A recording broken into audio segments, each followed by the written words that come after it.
Greetings, YouTube friends. Today we're diving into the new moon at 9 degrees Sagittarius and some key astrological events shaping the first 2 weeks of December. This new moon highlights Sagittarian themes of inspiration, optimism, and exploration, but it's accompanied by an undercurrent of obstacles, changes, and restrictions.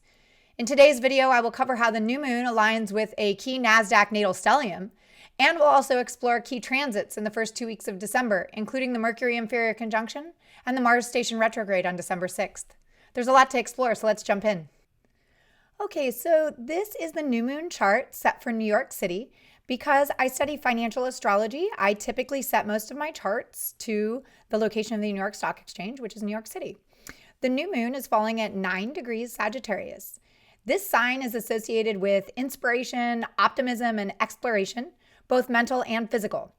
At this degree, the 9th degree, the new moon lands just inside the first decan of Sagittarius.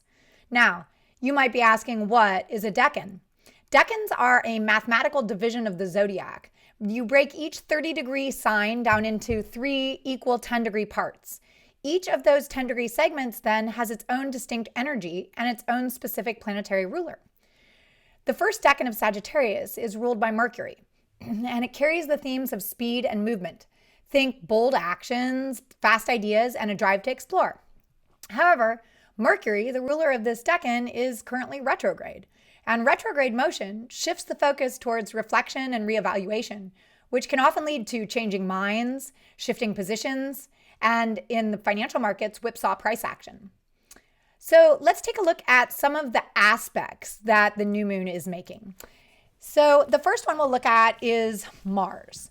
The new moon is trine to Mars, and Mars is preparing to station retrograde at 6 degrees Leo on December 6th, 2024.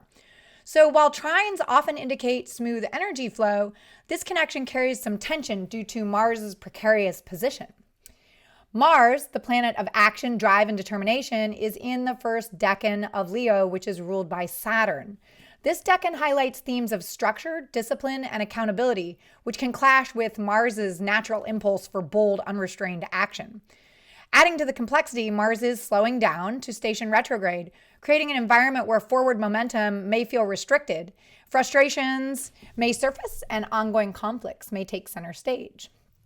Then we'll look at the Saturn square. The new moon will be square to Saturn, further intensifying the sense of tension in this lunar phase. Squares can instigate a feeling of friction, and with Saturn involved, this tension may manifest as challenges around responsibility, structure, or limitations. While the new moon's Sagittarius energy encourages optimism and forward movement, Saturn's influence reminds us to ground that enthusiasm in reality. This dynamic can feel restrictive, but also offers an opportunity to refine our goals with patience and discipline. Next, let's take a look at where this new moon is happening on the Nasdaq natal chart. So the inner wheel here is the Nasdaq natal chart, and the outer wheel here is the moment of the new moon. If we highlight the new moon here, you can see that the new moon is taking place over this very powerful natal stellium on the Nasdaq natal chart. And when I noticed this, what I did was I hopped over to the QQQ technical analysis chart, and I applied a vertical line each time the moon passes over 10 degrees Sagittarius. And what I noticed is that there is a very strong multi-day move that ensues when the moon is passing over 10 degrees Sagittarius. Now, this makes a lot of sense if we think about the stellium and the nature of the planets involved. We have Neptune and Jupiter within a 1 degree orb of each other, and then we have Mars just 7 degrees further. And so in one 10-degree increment, we have Neptune, Jupiter, and Mars. That is a lot of energy. Mars wants to move forward. Jupiter makes it bigger, and Neptune has a tendency to embellish things. It can be visionary, and it can also lead to hysteria in the financial markets. So we have this new moon activating this point here. Not only do we have a history of strong moves in the past, and that's not even around a new moon, but this new moon ignites a new cycle. So I suspect that we are about to see a very strong move ensue in the Nasdaq. All right, let's take a look at the next event that is coming just shortly after the new moon. We have the Mercury inferior conjunction on December 5th. This is a pivotal moment in Mercury's retrograde cycle. This occurs when Mercury is in retrograde motion and it aligns directly between the Earth and the Sun. It's a time when Mercury is closest to the Earth, amplifying its influence over communication, commerce, and transportation. Meanwhile, from the Sun's perspective, Mercury is speeding up as it approaches perihelion. Perihelion is the point in its orbit where it's the closest to the Sun and moving the fastest. Historically, a fast-moving Mercury correlates to volatile price action, particularly in the gold and silver markets. So let's take a look at where this event falls on the gold futures chart. The inner wheel here is the gold futures chart, and the outer wheel is the Mercury-Sun inferior conjunction.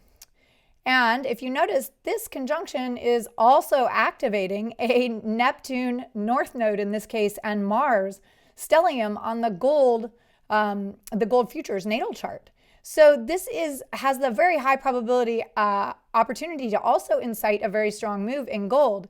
And I did not take the opportunity to apply every time as a transit passes over 10 to 14 degrees Sagittarius, although I think that is a worthy exercise.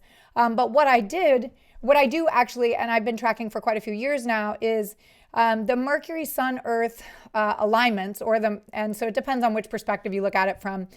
From the Sun, it's Mercury, Earth, and from the Earth, it's Mercury, Sun. But ultimately, it's just a 3-planet alignment. And every time that alignment happens, we have a very high correlation to weekly changes of trend. And I usually give that weekly change of trend a 1-week orb, although it does oftentimes occur the week of the event. So that brings us to where we are here on gold, and we are in a period of consolidation on gold. So I do have my eyes on which direction price will be moving as we head into the conjunction on December 5th. Finally, the same day that Mercury reaches perihelion on December 6th, Mars is going to station retrograde at 6:33 p.m. over New York City. This will mark a period of time from December 6th through December 15th where both Mercury and Mars are retrograde. The next 2 weeks could bring some intense energy, friends. Stay grounded and avoid getting caught up in ruminating on obstacles and conflicts.